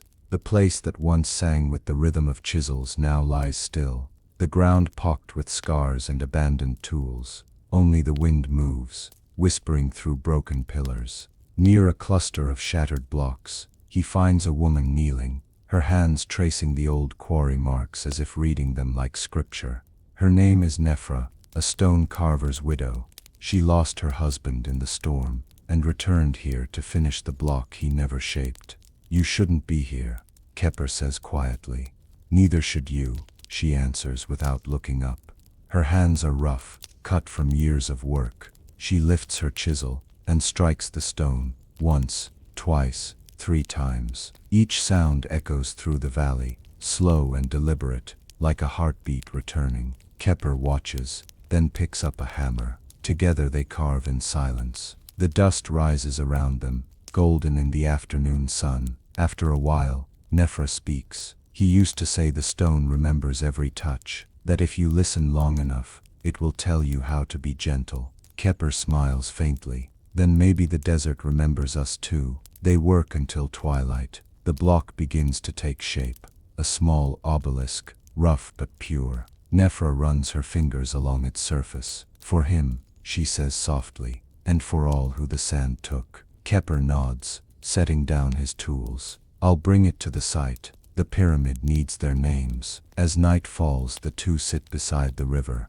their reflections trembling in the water. Fireflies drift over the reeds. Nefra looks up at the stars, her voice barely a whisper. "Do you ever wonder if the gods watch us, or if they're just waiting for us to stop?" Khepre answers after a long pause. "I think they envy us. We build things they can't, memories." The wind stirs the surface of the Nile. A soft melody rises, workers' songs carried from the distant camp. For the first time since the storm, Khepre closes his eyes and lets the rhythm move through him. The narrator's voice fades in. "In the ruins of labor, love returned, quiet, unplanned, like water finding its course. The woman of the quarry reminded the builder that every monument begins not with stone, but with tenderness." The final image, the unfinished obelisk bathed in moonlight, the names of the dead carved into its side, the Nile whispering like a lullaby to those who will never leave its shore. The desert sleeps under a pale moon, but inside the temple of builders, torches burn through the night. Mirit sits alone amid piles of scrolls, equations, measurements, star charts, and sketches of the ramps and hidden wells. Her ink-stained hands tremble as she writes. For months, she and Imhotep II have guarded the truth of their discovery, that water, when guided with rhythm and vibration, can move even the heaviest stone. But now, after the storm and the deaths, Mirit cannot bear to see the knowledge fade into rumor and myth. "If we forget," she whispers to herself, "the next age will have to suffer again to remember." She spreads a fresh sheet of papyrus across the table and begins to write, carefully, reverently. The law of flow. It details everything, the ramp angles, the balance of moisture to sand, the hidden wells beneath the plateau, and the use of resonance to reduce weight. Her stylus glides like a prayer, each stroke of ink a promise to the future. Suddenly, footsteps echo through the corridor. She freezes. The door opens, and Overseer Rahotep steps inside, his face sharp with suspicion. Working late, Merit, he says coldly. Recording our progress, she replies, hiding the half-finished scroll beneath another parchment. Rahotep circles her like a jackal. Pharaoh grows restless. He says the gods no longer favor us. Perhaps, because some among us hoard divine secrets. Merit meets his gaze, unflinching. The gods favor truth. You should try speaking it. His smile curdles. Careful scribe. Words can build tombs as easily as pyramids. He snatches a stack of scrolls from the table. The pharaoh will see these. When he turns, Merit moves, swift as instinct. She grabs the hidden scroll, wraps it in linen, and presses it into a clay jar beside the altar. The jar bears the mark of Thoth, god of wisdom. She seals it with wax and whispers a prayer. Let truth rest where greed cannot reach. Rahotep glances back, suspicious. What did you hide? She smiles faintly. Only prayers. He narrows his eyes but leaves. The door slams. The room trembles in the silence he leaves behind. Moments later, Imhotep the Tech enters, his expression drawn. What happened? Merit exhales shakily. Rahotep suspects us. The scroll is safe for now. Imhotep places a hand on her shoulder. Then it must remain hidden until the world is ready. Knowledge is not always mercy. Merit nods. But someday, someone will find it. The camera pans down, to the clay jar resting in shadow. The faint glow of embers reflects off the seal of Thoth. The narrator's voice returns. In an age when memory was carved in stone, one woman wrote the truth in silence. Buried beneath sand and time, her words would outlast empires. For the secret of the pyramid was never lost, only waiting. The torches fade, leaving only the flicker of firelight on the jar's ancient seal. The winds have calmed. The air above Giza hangs perfectly still, as if the desert itself is waiting to exhale. The pyramid stands half complete, yet already magnificent, its smooth limestone surface gleaming under the light of 1,000 stars. Tonight, the builders will finish what the heavens began. Imhotep descends on the summit platform beside Merit and Khepre. Around them, torches burn in copper bowls, their flames steady and silent. Priests chant low hymns to Sopdet, goddess of the star Sirius, while astronomers align polished mirrors and copper rods toward the constellations. Merit unrolls her star chart, a masterpiece of ink and geometry. Every angle she whispers, every shadow, all lead to Orion. Imhotep nods. Then the heavens will know where to find us. Far below, thousands of workers hold torches, forming a vast ring of light around the pyramid. The site glows like a living constellation. Pharaoh Khufu, regal in white and gold, watches from his throne beside the base. His eyes gleam with hunger and pride. Imhotep, he calls, his voice carrying up the stone. Make the stars bow to Egypt. Imhotep closes his eyes. We do not command the stars, Majesty. We listen to them. He raises his hand. A signal fire ignites at the pyramid's peak. One by one, torches along the ramps flare to life, connecting the summit to the ground like veins of fire. From above, the formation mirrors Orion's belt, 3 perfect lines of light cutting across the desert. Merit adjusts a copper lens, focusing its reflection toward the east. Now, she says softly, wait for Sirius. The entire site holds its breath. The sky deepens to velvet black, and then, a pinpoint of blue light rises over the horizon. Sirius, the dog star, the eye of Isis. Imhotep lowers a copper rod, its tip catching the starlight. The beam strikes the heart of Rise stone embedded in the pyramid's face. The stone flares gold, sending a shaft of light straight upward, a pillar connecting heaven and earth. Gasps erupt across the plateau. Even Khufu is silent. Merit whispers, it's perfect. Imhotep's eyes glisten. No, it's eternal. The hum of resonance begins, soft at first, then growing. The pyramid vibrates as if alive, every stone singing in harmony. The stars above seem to pulse in rhythm, their light flickering to the same invisible beat. Khepre, awestruck, kneels. We've built a ladder to the gods. Imhotep gazes upward. No, Khepre, we've shown them we can climb. The narrator's voice closes the scene. For one night, the sky and the earth were one, and humanity touched eternity. The builders of Egypt had aligned their creation not merely with the stars but with destiny itself. The pyramid was no longer a monument to the dead. It was proof the living had reached the divine. As the music swells, the final image lingers. The great pyramid blazing under Orion's belt, its golden beam piercing the heavens. The desert awakes to thunder without sound. Drums roll across the plateau in slow, solemn rhythm. Every beat shakes the air like a heartbeat shared by thousands. The final stone, the capstone, waits at the base of the pyramid, gleaming white in the dawn.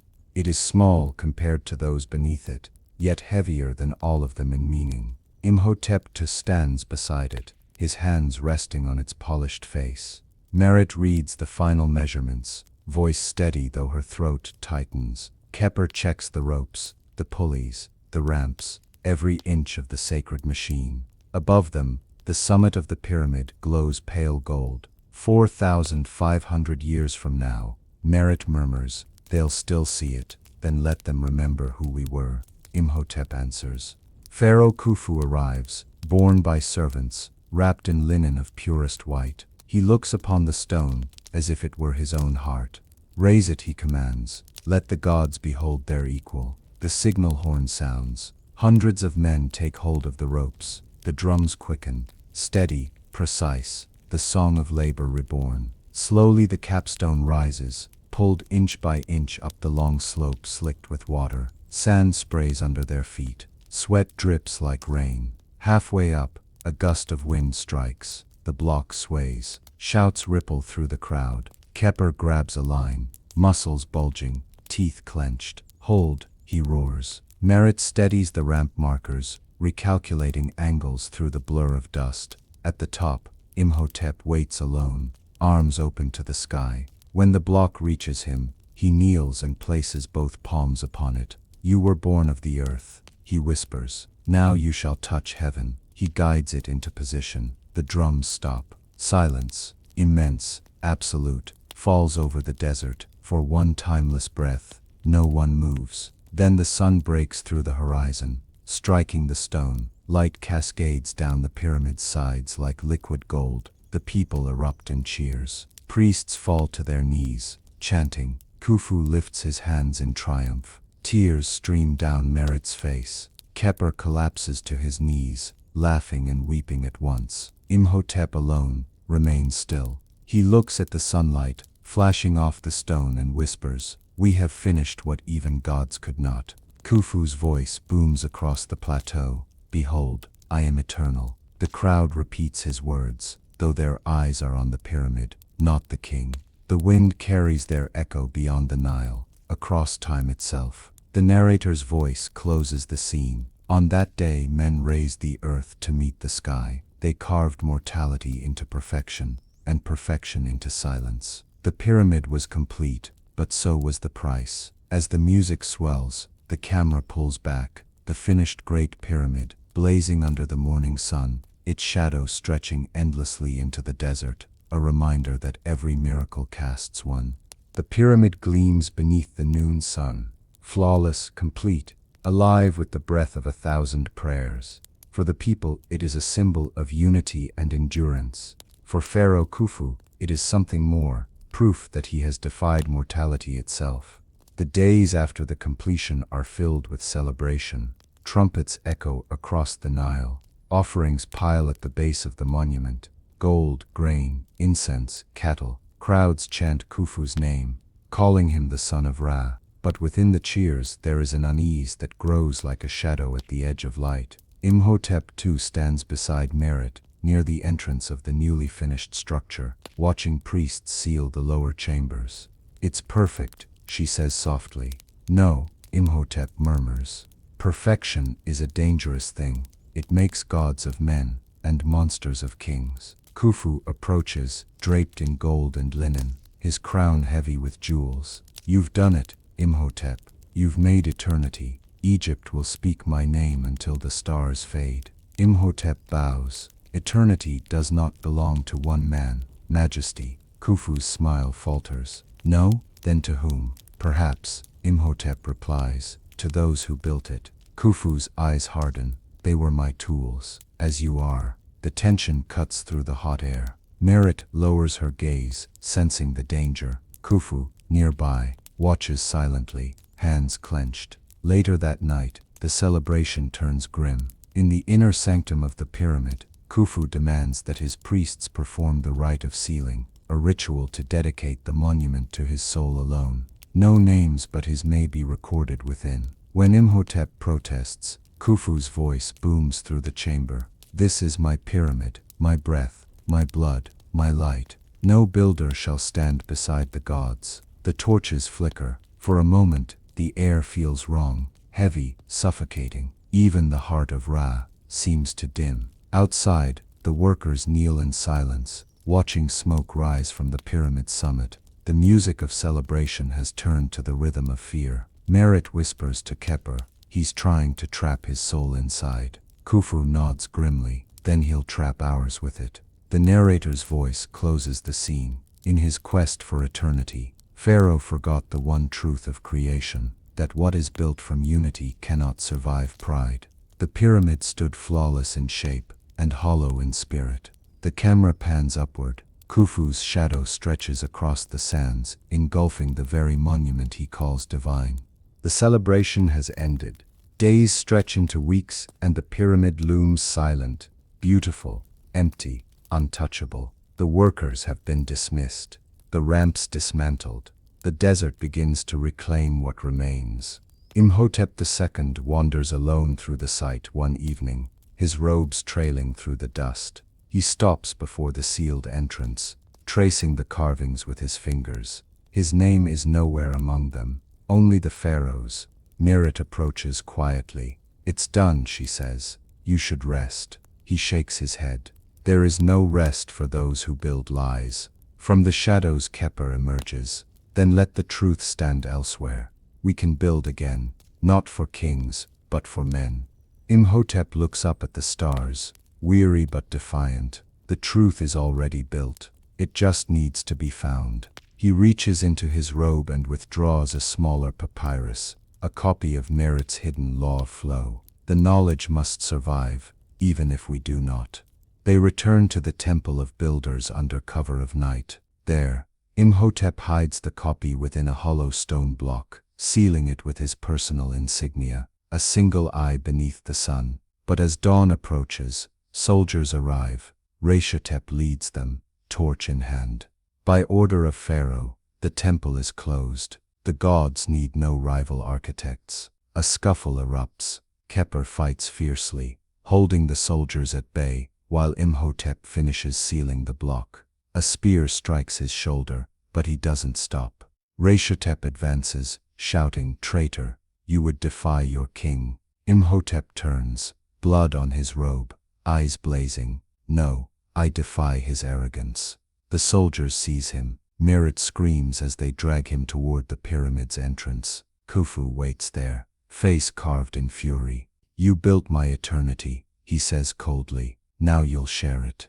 Imhotep is thrown inside the chamber. The door seals. The sound of stone grinding fills the air. Silence returns. Merit collapses, sobbing. Khepr kneels beside her, whispering, "He finished his work." She looks up, eyes red, but resolute. "Then we'll finish his legacy." The narrator's voice fades in, and so the man who touched the divine was buried within his creation. The sands would cover his name but not his truth. The architect was cursed, not by gods, but by kings. Yet his curse became humanity's gift. That knowledge cannot die, only sleep. The camera pulls back through the desert wind, revealing the Great Pyramid standing silent under the dawn, a tomb for both king and creator. The desert dawn bleeds red over the ruins of the Temple of Builders. Smoke curls into the pale sky, the scent of burnt papyrus and oil clinging to the wind. The pharaoh's soldiers have gone, leaving behind broken tools and silence. Amid the ashes, Merit kneels, hands blackened, eyes hollow. She brushes aside debris until her fingers find the faint carving of an eye beneath the sun. Imhotep's mark. Beneath it, A stone block is cracked, but not broken.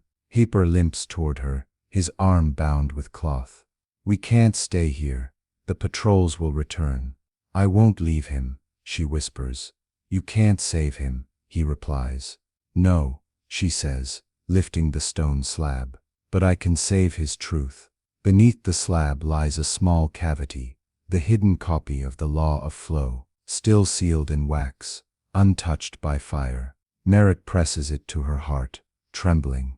He planned for this, she murmurs. Khafre looks at her, a mixture of grief and wonder in his eyes. Then we carry what he built, not the stone but the meaning, and we guard it, she says, until the world is ready. As the sun climbs, the two gather supplies, water, papyrus, a bronze dagger. They wrap the scroll in linen and seal it inside a clay vessel. Merit inscribes a single phrase in hieroglyphs. To those who listen to the earth, they leave Giza behind, two figures against the endless gold. In the distance, the Great Pyramid gleams under the rising sun, a silent tomb for genius and greed alike. That night, they rest among the dunes. The wind hums through the sand, echoing like a voice. He's still here, Khafre says softly. He's everywhere, Merit answers. Every well, every ramp, every stone that breathes. Before dawn, she begins to write a new scroll, smaller, simpler, the story of the builders, the song of the river, and the man who taught them to listen. The narrator's voice fades in. History does not remember the quiet ones, yet it is their hands that carry eternity. The builder may fall, but the keeper remains, to whisper truth through the ages. As dawn breaks, Merit buries the second scroll in a jar beneath a cairn of stones, miles from Giza. The camera pans out, two small figures, walking north, leaving footprints that the desert wind will soon erase. The desert is endless. For days Merit and Khafre walk beneath a merciless sun. The wind carves their footprints into memory, and then erases them just as quickly. Their water runs low, their strength lower still. But in their satchel, the sealed scroll, the knowledge of generations survives. At night they follow the stars. Merit reads them as if they are old friends. Orion watches us, she says, pointing upward. He led Imhotep. He'll lead us too. Khafre laughs weakly. Let's hope he's kinder this time. On the fifth day, they reach the edge of the delta, where sand meets green. The Nile splits into a web of rivers, glittering like veins of light. There, a small village welcomes them. Its elder, Tamar, listens as Merit explains who they are and what they carry. A scroll, Tamar repeats. From the builders, from the truth. Merit corrects softly. Tamar agrees to hide them in an old granary, deep beneath the reeds. By torchlight, Merit unwraps the vessel. The elder peers inside, but does not touch. You mean to keep it secret forever? He asks. No, she says, only until someone seeks it without greed. The elder nods. Then it will sleep here, with the harvest. Knowledge and grain both feed the world. She reseals the jar and places it beneath layers of silt and clay. Khafre watches in silence, his eyes glistening. So it ends. Merit shakes her head. No, Khafre, it begins again, in silence.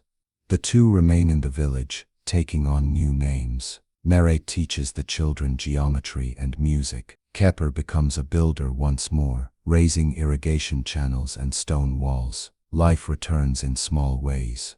Yet every night, they sit by the river and watch Orion's belt rise, remembering the sound of the drums, the hum of the water, the voice of their fallen friend. Years pass. Their hair grays. The village flourishes. On Merit's final night, she sits by the Nile, quill in hand, writing her last words.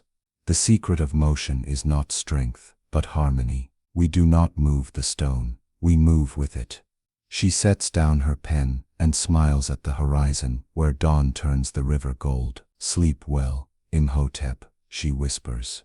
The narrator's voice concludes, and so the secret crossed generations, carried by the faithful, buried by the wise. When time would awaken it again, no one could say, but the river remembers, and the stars never forget. The camera rises over the delta, a tranquil sea of green and water veins glowing beneath sunrise. In the far distance, barely visible through the haze, the Great Pyramid stands like a memory that refuses to fade. Centuries bleed into dust. The Nile changes course, kingdoms rise and vanish. New temples are built from the broken stones of the old. The Great Pyramid endures, its white casing stripped, its peak blunted, yet its heart unbroken. Wind sighs through hollow corridors. Beneath layers of limestone and sand, where no light has reached for ages, the sealed chamber sleeps. Inside the wall, behind a slab, marked with the faded symbol of an eye beneath the sun, lies Imhotep's hidden scroll, the copy of the law of flow. The camera moves through time. Greek travelers carve their names on the stones. Roman legions camp in its shadow. The desert swallows, spits, and swallows again. At last, in a night of storm and thunder, a flash of lightning splits the sky. The bolt strikes the plateau, shaking loose a slab near the base of the pyramid. The sand shifts. A crack appears.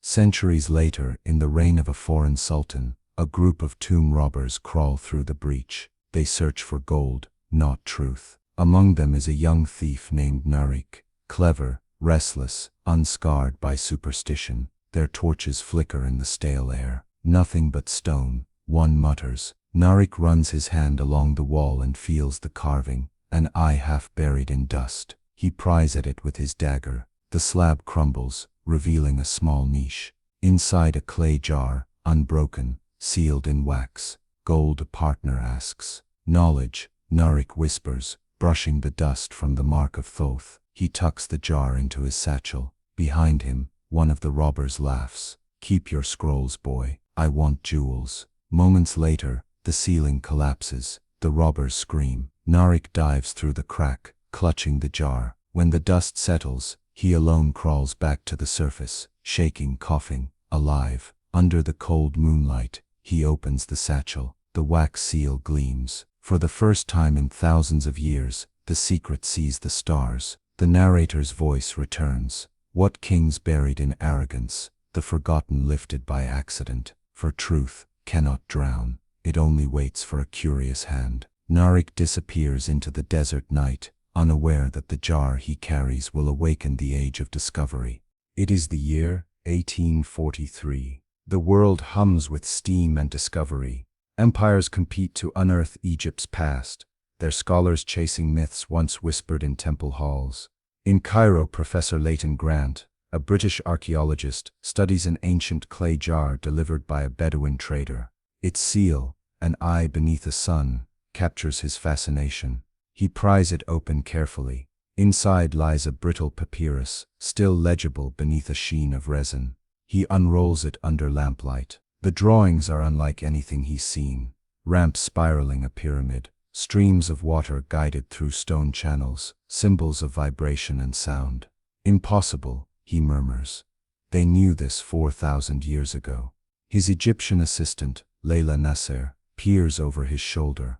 They didn't build by magic, she says quietly. They listened to the earth. Together they translate. The scroll speaks of the law of flow, the harmony of water, weight, and resonance. Each diagram mirrors the very physics Leighton has spent his life trying to define. Days later, they travel to Giza. Standing before the weathered pyramid, Leighton holds the fragile papyrus against the sunrise. It's true, he whispers. They spoke to the world, and it answered. Layla kneels, scooping a handful of sand. Perhaps it still listens.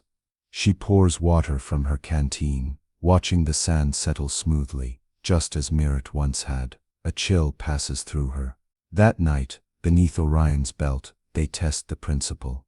They pour water along a slope of limestone blocks. The sled moves, slower, smaller, but true.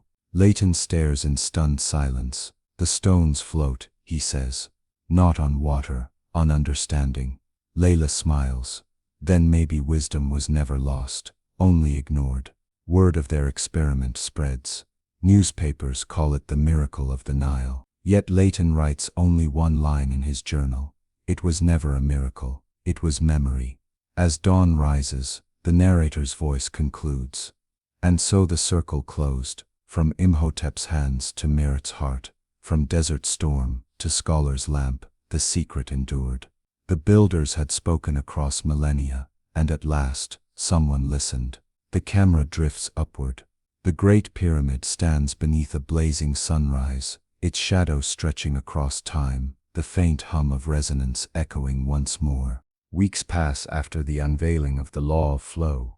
The newspapers hail Professor Leighton Grant as a genius and a heretic. The Cairo Museum fills with skeptics and admirers alike. Scientists argue, priests condemn, and soldiers guard the fragile scroll that dares to rewrite the dawn of civilization. In his study, Leighton paces like a caged animal. They don't want truth, he growls. They want myth.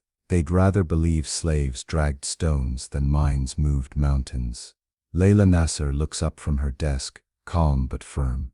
They're afraid. Every empire trembles when the past proves wiser than the present. Leighton stops, staring at the illuminated copy of the papyrus. Its drawings shimmer under the lamplight, spirals, ramps, and waves etched with impossible precision. It's too perfect, he whispers. Whoever wrote this understood the world as energy, not matter. That night, flames light the Cairo horizon. The museum is on fire. Leighton and Layla arrive breathless as guards shout and crowds swarm. The glass cases are shattered. Ash drifts through the air like snow. Inside, amid the smoke, the ancient papyrus lies half-burned. Layla drops to her knees, weeping. Leighton lifts the brittle remains with trembling hands. Gone, he whispers. All gone. But then, a glint. Within the ashes, a sliver of copper shines. The small seal that once bound the scroll. The mark of Thoth, god of wisdom. Leighton grips it tightly. Not all. A voice behind them sneers.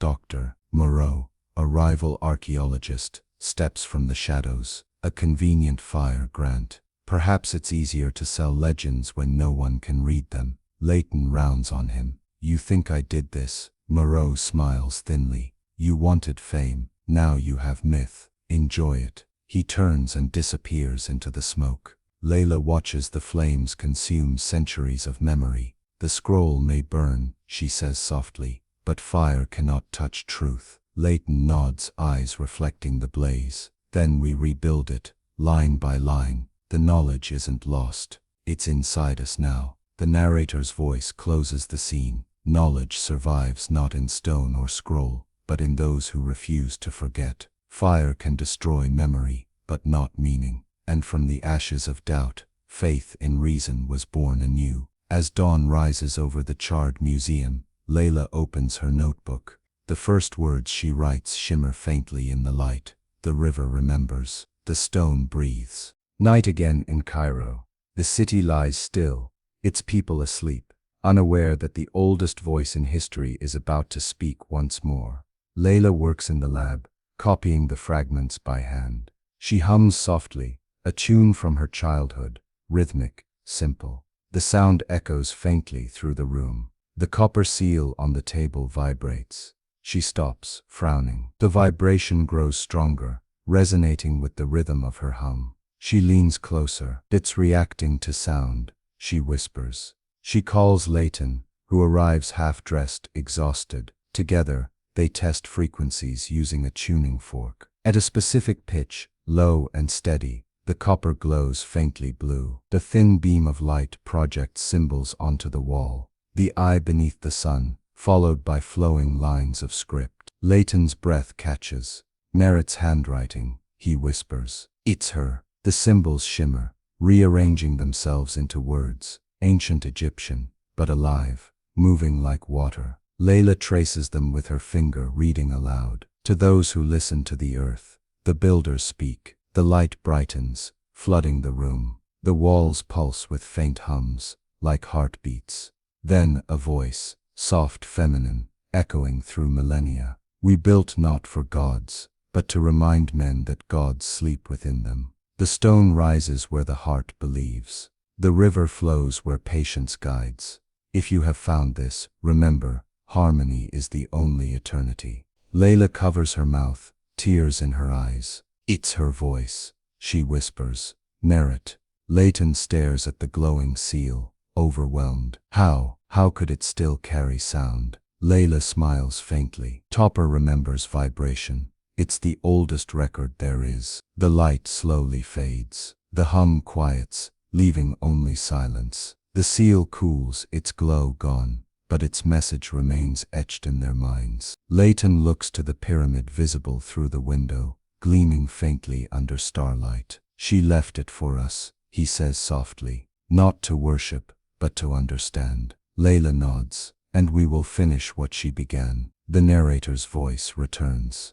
After 4,500 years, the builders spoke again, not through stone or fire, but through resonance. And for those who listened, the voice of creation was no longer myth, but memory. The camera pans upward, the copper seal, resting in darkness, faintly glowing with the reflection of Orion's belt. Dawn breaks over the Nile once more. The city of Cairo hums softly below the horizon. In the desert beyond, the Great Pyramid rises like an ancient heartbeat, its shadow stretching across time. Layla Nasser and Professor Leighton Grant stand at its base, the copper seal in Layla's hands. The night before changed everything. Merit's voice, her message, her peace. Now they've returned to where it all began. Leighton looks up at the towering monument. She said harmony is eternity. He murmurs. Layla nods. Then let's listen one last time. They climb the narrow passages, torches flickering against the stone.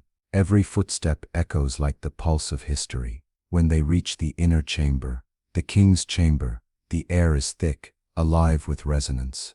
Layla places the seal on the granite sarcophagus. The stone hums, low and deep, like a drumbeat beneath the earth. The sound grows, spreading through the walls until the entire pyramid vibrates with life. Dust falls in shimmering clouds of gold. Leighton whispers, "It's singing again." Layla closes her eyes. "No, Professor, it's remembering." The hum deepens into harmony. Faint light traces along the chamber's joints, revealing ancient carvings unseen for millennia. Scenes of builders pouring water, priests aligning stars, and Imhotep raising the final stone. Among them, Merit, her hands outstretched, releasing a scroll into the sky. Leighton touches the wall, awestruck. It's a message left inside the resonance itself, not written, not drawn, but sung into the stone. Suddenly the copper seal glows bright white. The chamber fills with sound, not words, but music. The rhythm of ramps, the whisper of wind, the sigh of water, the music of creation. Layla lifts her head as tears fall freely. They built a symphony, she breathes, and the world was their instrument. The music swells. For a moment the entire pyramid glows like the sun. Outside, villagers stop and look toward Giza, seeing light bursting from its apex, a beam reaching skyward, striking Orion's belt once more. Leighton's voice trembles. "They're still speaking to us." Layla whispers, "No, Professor, they're listening." Then as quickly as it began, the light fades, the hum dies, silence returns, vast, peaceful, eternal. Layla picks up the seal, now cold and dim. "The circle's closed," she says. Leighton nods, but the message remains. They step out into the golden light of morning. The pyramid stands as it always has, still, silent, infinite. But the desert wind carries a faint echo, a melody, ancient and alive. The narrator's voice closes the story. Time is a circle, and truth is its center. From the first stone to the last note, from Imhotep's hand to Layla's heart, the river of wisdom flows unbroken. The builders are gone, but their song endures, not in the past, but in every soul that dares to create. The camera pans upward, the great pyramid beneath Orion's belt, the wind whispering like applause across 4,500 years. The wind you hear now is not just air, it is memory. For 4,500 years, it has carried a whisper that knowledge is never lost, only waiting to be remembered. The builders of Egypt did not lift stones to please their gods. They lifted them to remind us that the divine lives in the rhythm between our hearts and the earth. Every chisel mark, every drop of water, every song of labor was a note in humanity's first symphony. They did not build for death, they built for the sound of life echoing through time. And now, After millennia, the circle closes. The voice of Merit, the hands of Imhotep, the strength of Khepri, they live not in legend, but in us. So when you look at the pyramid, do not see stone. See the memory of motion. See the music that never stopped playing. Listen closely, you might still hear it. The river remembers. The stone breathes.